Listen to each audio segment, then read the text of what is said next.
Craignant que Ferdinand échoue à son test pour intégrer le master et qu'il révèle qu'elle a aidé son père à mourir, Constance se préparait pour aller se dénoncer elle-même à la police.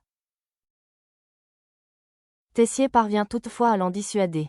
Il lui demande de lui laisser 24 heures pour faire en sorte que Ferdinand réussisse son test et qu'elle n'ait pas à en arriver là.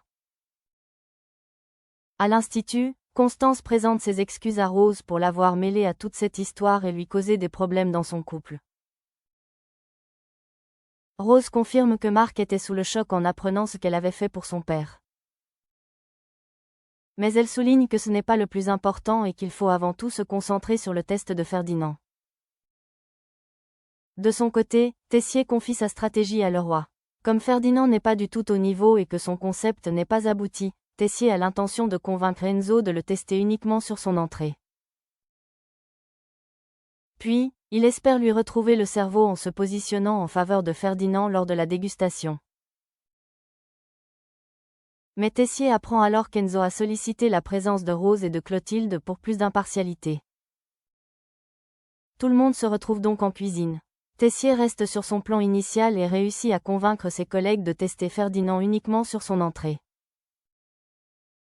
Néanmoins, Enzo, Rose et Clotilde tiennent à rester en cuisine pour voir le jeune homme à l'œuvre.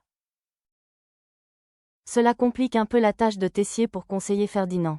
Toutefois, il a prévu son coup à l'avance puisqu'il a préparé lui-même les 3 sauces et les a cachées dans le chauffe-sauce.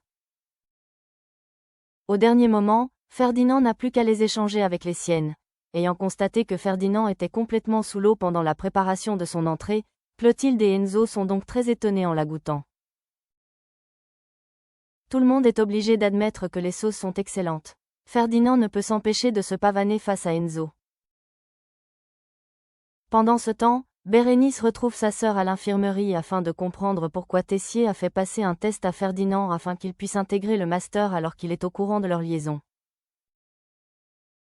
Constance prétend que son mari n'a pas le choix car Ferdinand menace d'ébruiter l'affaire.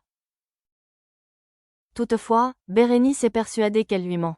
Plus tard, Enzo fait venir Lionel en cuisine pour lui annoncer que Ferdinand a réussi son test. Il avoue être très étonné de la façon dont le jeune homme s'en est sorti. Dans la plonge que Ferdinand a laissée derrière lui, Enzo goûte un fond de sauce et remarque rapidement qu'elle n'a pas le même goût que celle de la dégustation. Il devine alors que Ferdinand a échangé ses sauces avec d'autres, soupçonnant Tessier de les avoir préparées en amont. Mais il n'a aucune preuve. Afin de se débarrasser de Ferdinand, Enzo a alors l'intention de prouver son incompétence à tout le monde. À la ferme, Colline prend son petit déjeuner tandis qu'Alice donne un cours à sa mère sur les farines sans gluten.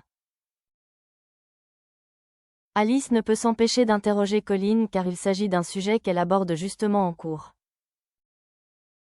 Mais Colline n'a que des mauvaises réponses et préfère partir de la cuisine pour être tranquille.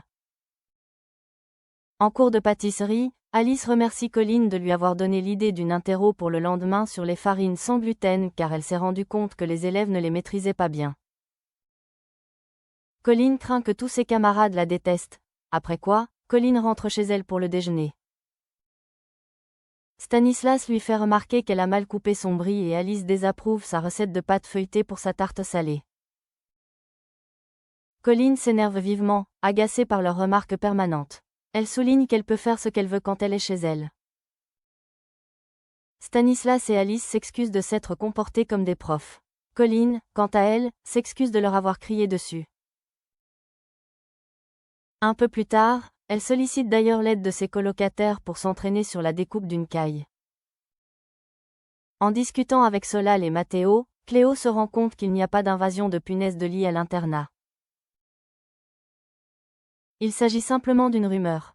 Elle avertit aussitôt Antoine. Malgré son démenti, certains élèves comme Malik continuent d'être parano et de croire qu'il y a vraiment des punaises de lit à l'institut.